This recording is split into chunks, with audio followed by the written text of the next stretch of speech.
এই দেশে আমার যত বিকলাঙ্গ প্রতিবন্ধী সন্তান এদেরকে বসাইয়া খানা দিবে সরকার, তার দায়িত্ব। শিক্ষা, ভাত, কাপড়, বাসস্থান দায়িত্ব সরকারের, সব দিবে, ঘর উঠায় দিবে, কাপড় দিবে, টাকা দিবে, খানা দিবে, সব কিছু দিবে।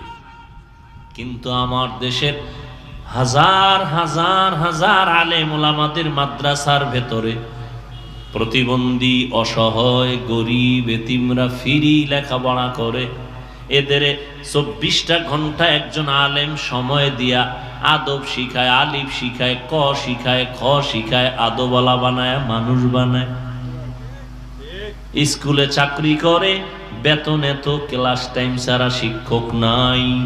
আলাদা যদি ছাত্র পড়তে চাও কোচিং নামের টাকা দাও। আর হুজুরে মাদ্রাসায় পড়ায় মাত্র ৫-৭ হাজার টাকা বেতন।